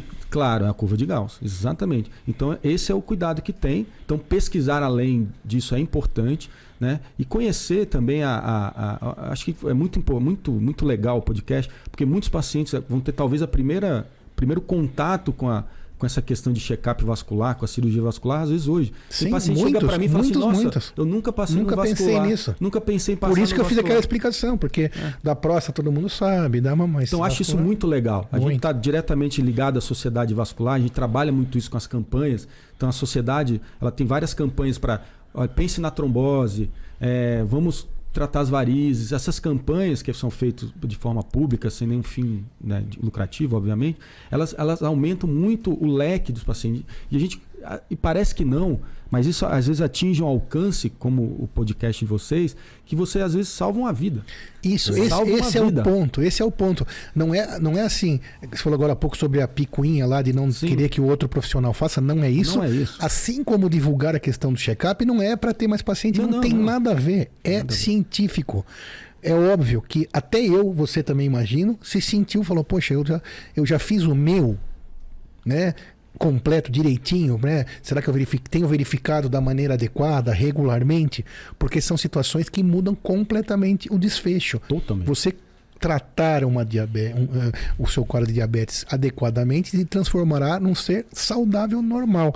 Não haverá nenhuma diferença de uma pessoa não diabética com um diabético tratado adequadamente em relação a essas lesões. Ele vai viver o mesmo tempo. Nós estamos falando só da parte vascular, claro, só do diabetes. Pensa no mundo de doenças. Então, é possível, é estudado, é ciência. Isso é bem simples, é isso que você precisa entender. E qual a porta de entrada de tudo isso? Informação. Isso é importante. E esse é o nosso propósito, é dividir informação. E acaba, como você falou, tem gente que 1 pessoa, 5 pessoas, 1000 pessoas, a gente pode estar salvando aqui. Né? Então, imagina, às vezes... Não você diretamente, mas alguém... Isso, pegar informação. Então, às vezes tem aí um vídeo que tem 900 mil visualizações. Certamente, muitas pessoas foram alertadas por aquele vídeo. Então, obrigado pela audiência e a gente está aqui para isso mesmo. Claro, e o check-up vascular, né, ele não tem a obrigação de levar todo mundo a ter uma doença vascular. Não é essa também nem a intenção. Não é. Né? Vai ter um monte de gente que vai indo lá, mas só de ir a gente consegue detectar outras coisas. A gente é médico também. Claro. A gente não pode esquecer disso. Às vezes, ele é só vascular, ele só sabe de vascular. Não, antes de a gente ser vascular, a gente é médico. Então, muitas vezes, a gente, num check-up vascular que a pessoa ouviu, até em campanhas da sociedade, recebemos um paciente... há um mês e pouco, que ele não tinha nada vascular, mas pela campanha da sociedade brasileira, que é feito assim de forma mais rotineira, ele falou, poxa, eu preciso passar num vascular. Mas ele chegou lá com a gente, não tinha nada, mas a gente acabou detectando nele uma outra doença, não vou citar, e ele encaminhamos para um colega tratar. Quer dizer, então às vezes até indiretamente é benéfico, porque você está passando no médico. A gente tem visão no geral também. Né? Então isso é muito importante. E o check-up, a gente cria também essa perda de medo às vezes. O paciente ele fala, poxa, mas se eu tiver um negócio, não adianta ir no médico. Eu vou morrer, vai acontecer comigo. Perfeito. Não é isso. Olha, acredite, doenças, quando a gente pega lá no começo, quase todas as doenças que existem, né? Isso de todas as doenças. Mesmo as graves. Mesmo as graves. Às vezes a pessoa que tem muito na cabeça o câncer. Mesmo câncer, nas fases iniciais, quando se detecta em tempo hábil, por isso tem que ir ao médico. Ou um aneurisma. A gente consegue tratar o paciente. O paciente consegue ser tratado. Então não existe essa coisa de que eu tenho uma doença, seja ela grave ou não grave, eu estou condenado. Não, a medicina evoluiu. É o contrário. É o contrário. Ou aquela frase. Quem procura acha. O que você diz? Boa demais essa. Tomara que ache. Isso. É essa a ideia. Porque se não achar, você não adianta correr de... É assim que meu pai falava. Vinícius, você tem um problema? Às vezes a gente tenta correr dele. Não corra, porque o problema está atrás de você, ele está amarrado. Então você vai olhar para trás, ele está atrás de você. A doença é a mesma coisa. Você ignorar a doença não significa que ela não exista. Ela vai existir e vai continuar. Só vai piorar. Ela só vai piorar. Então quem procura acha... Tomara que o seu médico seja tão bom que ache alguma coisa em você. Porque às vezes você tem uma pequena cefaleia, uma dorzinha de cabeça. E você nunca se preocupou. Poxa, mas você tem toda semana uma dorzinha de cabeça. Já falou com todo mundo, contou, mas não procurou. Pode ser um aneurismazinho que está causando um sintominha. Se você for lá e resolvê-lo, que é possível clipar um aneurisma e resolver definitivamente, pronto. Claro. Sendo que se ele rompesse, você teria uma morte súbita, totalmente evitável. Foi a mesma coisa de outros podcasts que a gente fala sobre situações evitáveis. Tudo isso é evitável. A gente não é eterno, mas a gente precisa se preocupar com o presente para ter essa poupança, esse cartão de crédito que você comentou, né, Vinícius? Para que a gente possa envelhecer com qualidade. Com qualidade. Não tem problema, a gente vai envelhecer. É um privilégio envelhecer. Só envelhece quem conseguiu chegar lá, né? Mas com toda a sabedoria, com todo o conhecimento que tem hoje, não é legal que você não utilize essas ferramentas. Ninguém é perfeito, isso é óbvio. Você vai ter que ter, às vezes, um estresse ou outro, tá? E assim vai. Mas o que for possível, tem que tentar fazer. Claro, e um adendo em quem procura acha, caso essa é demais, quem procura acha. Essa é demais. E caso recente, o paciente procurou, na verdade, ele veio encaminhado de um outro colega, porque ele estava sentindo algumas tonturas, assim, esporádicas, e ele veio no consultório. E nessa de que procurar acha, não tinha nada a ver com a doença dele, mas a gente detectou uma das coisas que a gente procura no check-up, que é uma obstrução da carótida, que é o que pode levar ao AVC. Ele tinha uma obstrução não tão importante ainda, mas a gente, conversando com o cardiologista, a gente conseguiu ajustar medicações para controlar a doença. Quer dizer, quem procurou achou, e achamos num tempo muito hábil, que não precisa nem passar por cirurgia ainda, né? Então isso é uma outra coisa, mas a gente conseguiu identificar esse fator e conseguiu entrar com medicações que sabidamente controlam a doença. Então isso é um ponto. O segundo adendo de quem procura acha, às vezes as pessoas se amedrontam muito com doença, né? Às vezes a gente está assim, a gente passa anos sem ir no médico, aí de repente eu preciso ir em todos os médicos do mundo. Eu vou marcar, vou pegar lá no convênio, eu abro na primeira página, isso também às vezes cria uma ansiedade muito ruim. Então, às vezes você tem que saber o check-up, justamente esses exames de rotina. Então, às vezes você já tem um clínico lá de confiança, o cardiologista. Esses médicos, muitas vezes, eles conseguem nas fases iniciais, né, fazer um check-up também. Mesmo vascular. Mesmo vascular. Sim. E aí ele encaminha para um vascular. E às vezes, ou às vezes os pacientes hoje têm facilidade de convênio, ele vai num colega lá, quer fazer todos os exames possíveis. Cuidado. O médico ele vai determinar qual o exame é mais legal de fazer, porque exame por exame, às vezes acha algumas coisinhas que não, na prática não muda nada na sua vida. Esse é o problema de quem procura acha, né, que é o outro lado. E isso só cria ansiedade, porque às vezes tem um exame lá que está sendo pedido que ninguém sabe por quê. Então o exame também ele tem que ser muitas vezes direcionado. Claro que tem exames que faz parte do check-up. A partir de tal idade, por exemplo, paciente, vou dar o exemplo clássico do aneurisma, né, que a gente detecta. A gente sabe que o aneurisma está ligado à família, à doença familiar. Então, quem tem um parente com aneurisma de aorta ou de outros locais, ele tem maior chance de desenvolver aneurisma.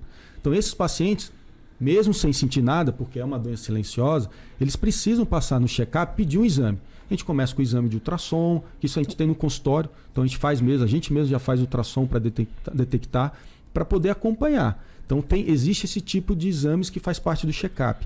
Mas, assim, nem todos os exames que existem têm que ser feitos para as pessoas, né? Primeiro que não vai acrescentar nada, você vai ser submetido a um monte de exame que há potencial, por exemplo, fazer uma tomografia, né? Você conhece bem a radiação, não é uma coisa, risco de alergia por contraste. Então, nem tudo é só ir lá e fazer. Então, por isso que o médico é esse guia. É esse guia que vai direcionar o melhor tratamento, a melhor investigação. Então tem que ter um guia, né? Tudo na vida é assim. Espiritualmente, quem é o guia? Sim. Depende da religião. Se você é cristão, vai ser Cristo. Se você é árabe, você vai ter outro. Se você é budista, é Buda. Então, esse é o guia espiritual. Então, na saúde, existe um guia. Esse guia é o seu médico, muitas vezes, né? Ele que vai determinar para você qual é o melhor caminho. Então, é muito importante saber isso também. Não se desesperar. Ok. Foi comentado sobre exame de imagem que às vezes o cirurgião vascular faz. Uma pessoa chegou com um determinado... Cita alguns casos em quais são exames laboratoriais, quais são exames de imagem, quais são os principais pacientes, exames. De acordo com... Por exemplo, pacientes chegam às vezes essas doenças elas são conjuntas, elas acontecem ao mesmo tempo. Então é normal pegar pacientes diabéticos com pressão alta e que fumam. Então veja. E sedentário. Sedentário, obeso. Então a gente está pegando num paciente só vários fatores de risco. Então cada fator desse tem um potencial de aumentar a doença. Então o tabagismo é 3 vezes, o diabetes é 2,5 vezes, a pressão alta é 1,5 vezes, o sedentarismo é 1,5 vezes. Então veja o tanto de 1,5 vezes. No final, o risco dele é 10 vezes maior. Então, esses pacientes, a gente tem que primeiro identificar essas doenças crônicas, metabólicas. Então, a avaliação correta da pressão arterial, os exames de sangue para detectar o nível de açúcar no sangue, nível de colesterol, a função do rim, né? Isso são exames, né, básicos, principais que a gente pede numa consulta de rotina. De acordo com a idade dele, dependendo da idade, com esses fatores de risco, a gente pode partir para outros exames. Hoje a gente nem fala mais que isso é um exame de imagem, que é o ultrassom Doppler. Hoje o ultrassom Doppler, para o vascular, ele é quase que o exame físico. É igual eu te palpar, à medida que eu estou te palpando, eu já estou fazendo ultrassom, porque é um exame que ele não é invasivo, é um exame que eu repito ele quantas vezes eu quiser. Então eu consigo ver hoje, daqui a um ano eu vendo de novo. Isso tem no consultório. E eu já consigo detectar padrão de fluxo nas artérias, por exemplo, nas carótidas, padrão de se tem aneurisma ou não tem aneurisma, se as artérias das pernas estão boas, se ele tem varizes ou não tem, qual é o grau das varizes. Tudo isso, veja, com um exame que é o ultrassom e você conversando com o paciente, eu já consigo detectar pelo menos quase todas as doenças vasculares. Claro, algumas lá tem um aneurisma dentro do peito, que eu não consigo ter às vezes ultrassom para ver, mas se eu suspeitar, aí a gente pede outro exame, que entra tomografias. Então, os outros exames subsidiários assim vai depender muito. Mas de rotina, exames de sangue, né, isso tem que ser feito. E para esses pacientes que têm fatores de risco, a gente pede sempre ultrassom ou já faz no consultório. Nem todo vascular faz ultrassom, não tem problema. E pode fazer e pedir também. Pode fazer e pedir. Você pode ir lá e pedir para um colega mais experiente. Fala, assim, eu faço ultrassom até de rotina, o Doppler, mas às vezes tem colegas que falam, poxa, eu identifiquei, mas vou pedir meu colega, que faz melhor que eu, olha, dá uma olhada para mim, eu estou te encaminhando o paciente, ele vai fazer, porque ele faz isso mais do que eu, né, por exemplo.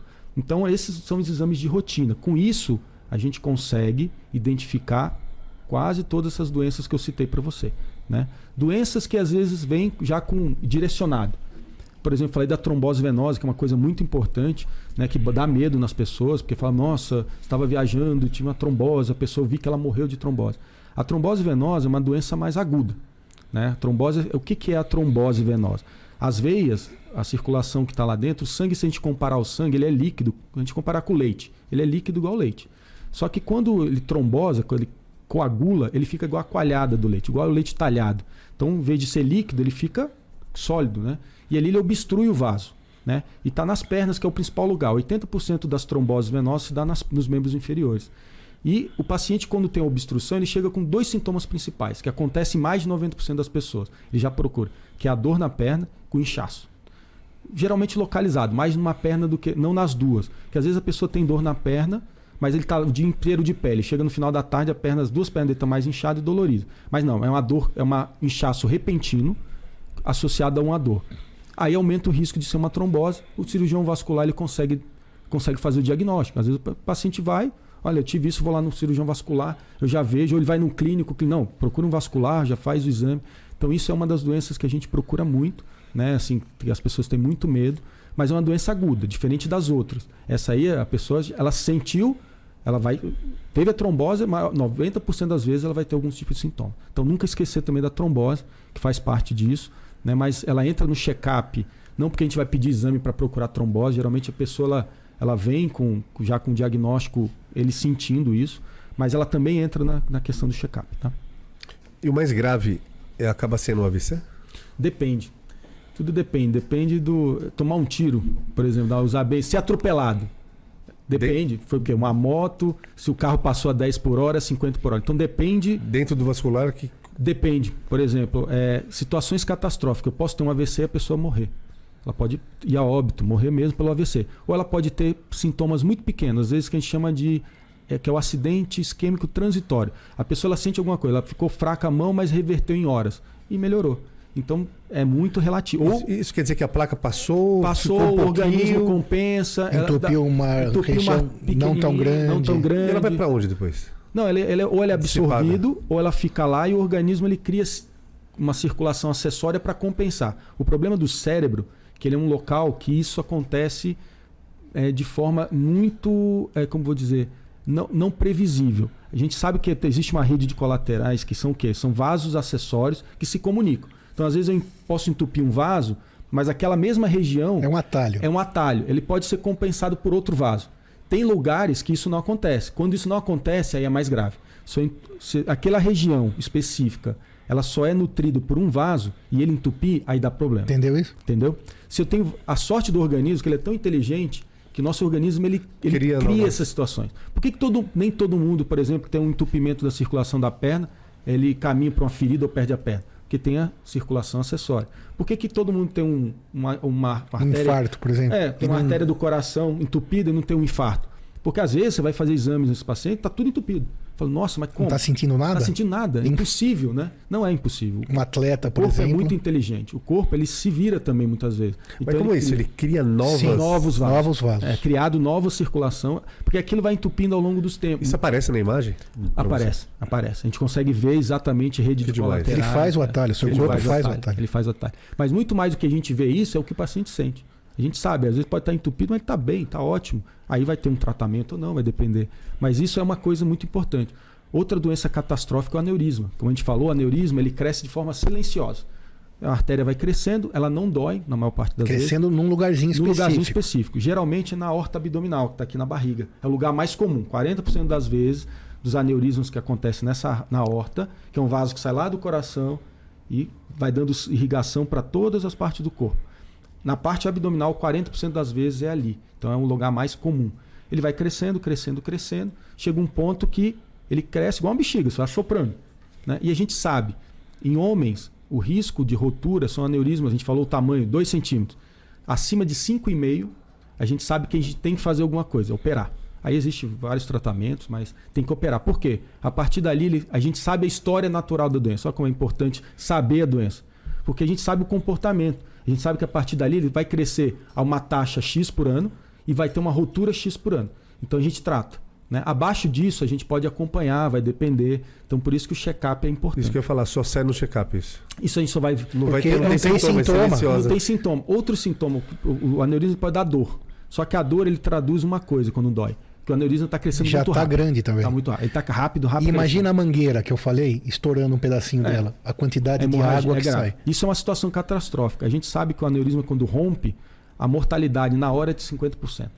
Aí até ele chegar no hospital, 50% morre. Até ele ser atendido e avaliado pelo médico, mais 50% morre. Desses que vão para a sala de cirurgia, 50% morre. Então vai tirando os 50% e vê quem chega na linha de frente, lá final. Então a gente não pode deixar chegar nesse ponto.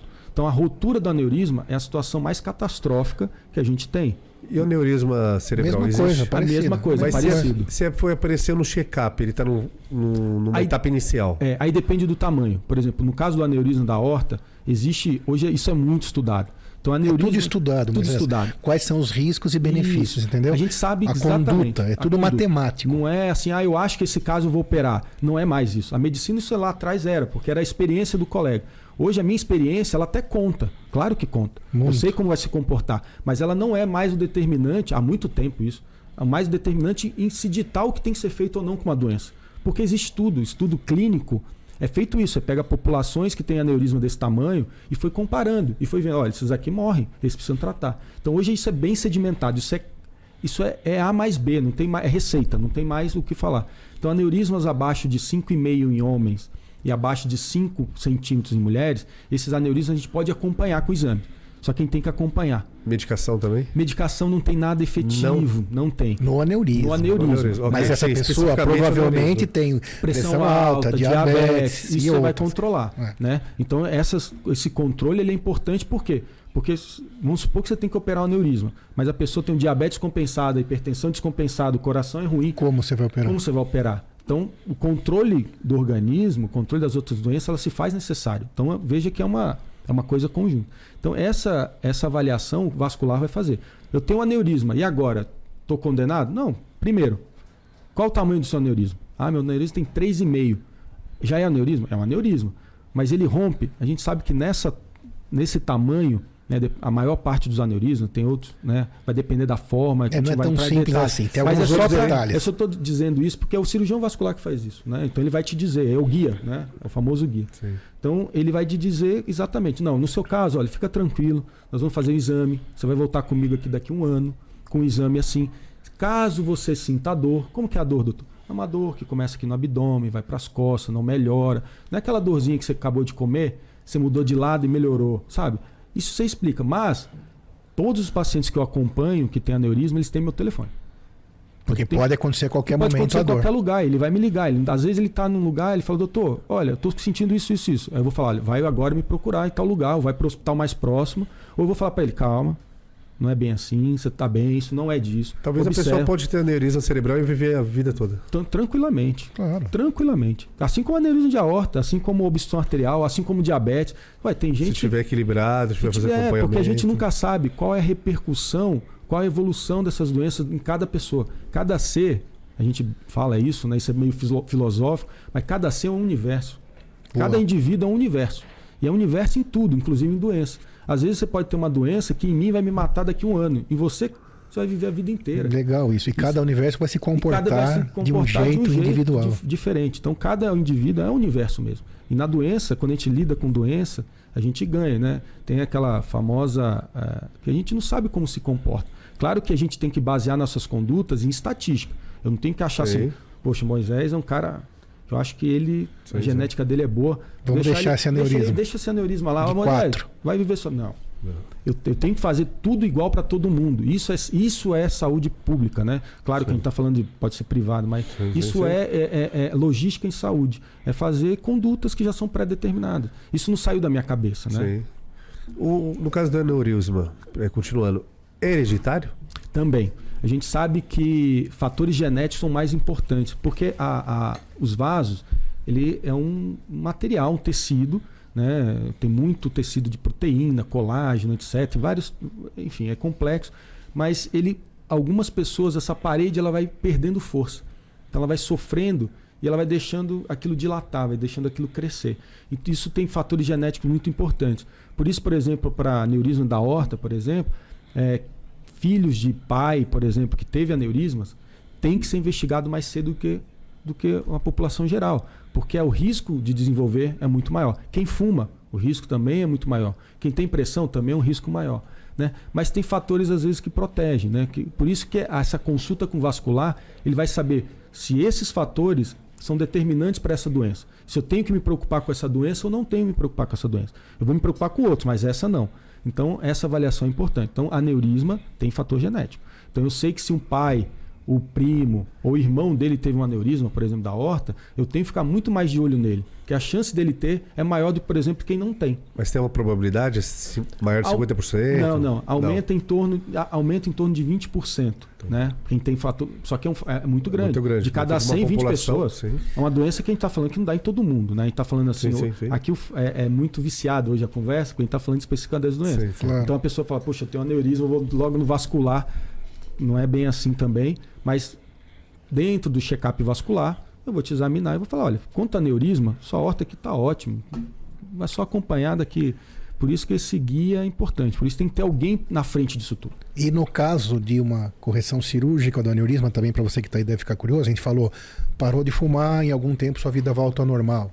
10, 15 anos que seja, mas no primeiro dia já mudam coisas, né? 10 a 15 para ficar 0 a 0, né? Como se não tivesse fumando. O diabetes, trata o diabetes, vive uma vida totalmente normal. Problemas de colesterol, deslipidemias, também trata, vive uma vida normal. Sedentarismo, passa a fazer exercício, vive uma vida normal. E na correção cirúrgica do aneurisma também, que talvez a pessoa que está ouvindo já teve um caso em casa, ou a própria pessoa, quando ela corrige cirurgicamente, ela também vai ficar tranquila? Vai. Hoje mudou muito, né? Assim, a medicina como um todo mudou, inclusive na área vascular. Hoje a gente tem uns procedimentos dentro da vascular, né? Que existem os procedimentos que a gente chama aberto. Então, o aneurisma, lá no começo, ele era tratado de forma aberta. Dá para tratar aneurisma hoje fechado? Fechado, de forma que a gente chama de endovascular.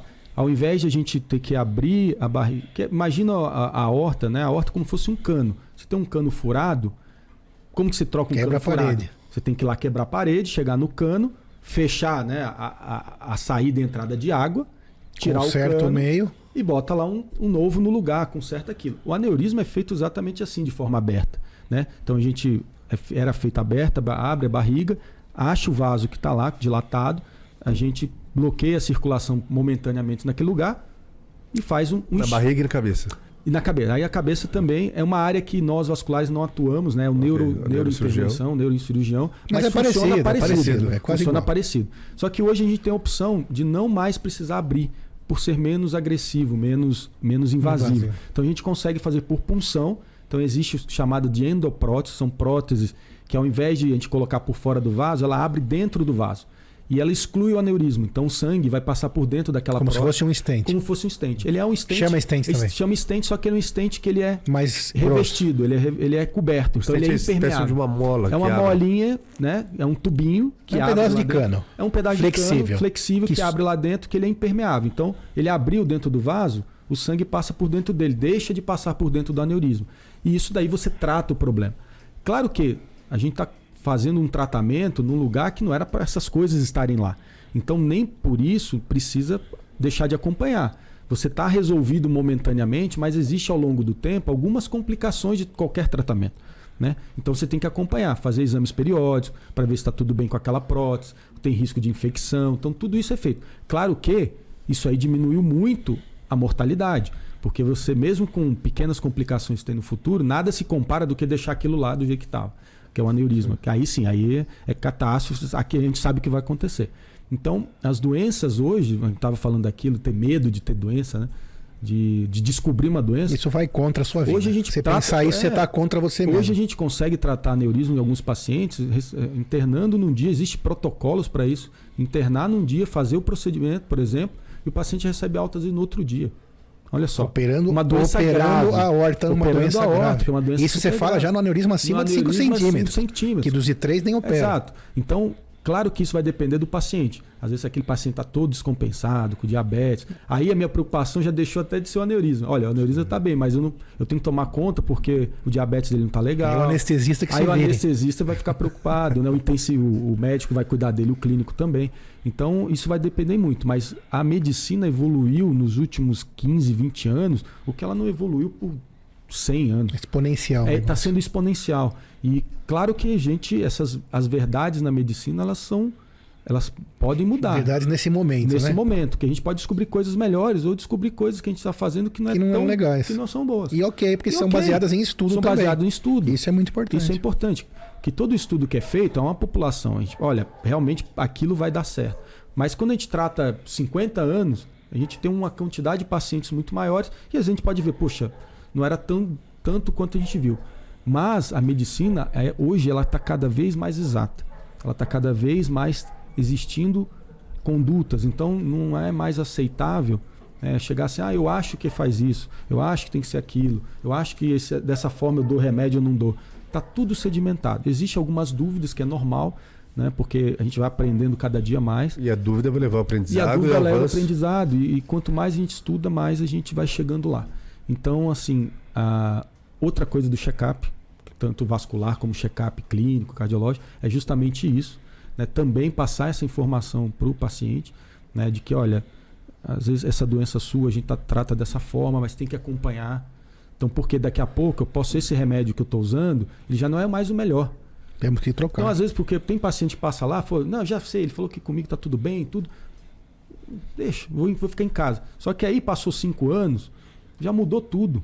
Já mudou tudo. Por quê? Porque já surgiram remédios novos, já surgiram tratamentos novos. Às vezes doenças que a gente estava tratando lá ou não estava tratando, são doenças que agora já se tratam, porque a gente sabe que mudou. Então, assim, o check-up ele também visa criar uma regularidade, um acompanhamento. Disciplina, uma né? disciplina. Acho que essa é a palavra mais importante. Disciplina. Como tudo na nossa vida, se a gente não tem disciplina, Exatamente. não tem constância, né? Tipo, se eu for fazer um trabalho dentro da minha vida, se eu não tiver constância nem disciplina, ele não vai dar certo.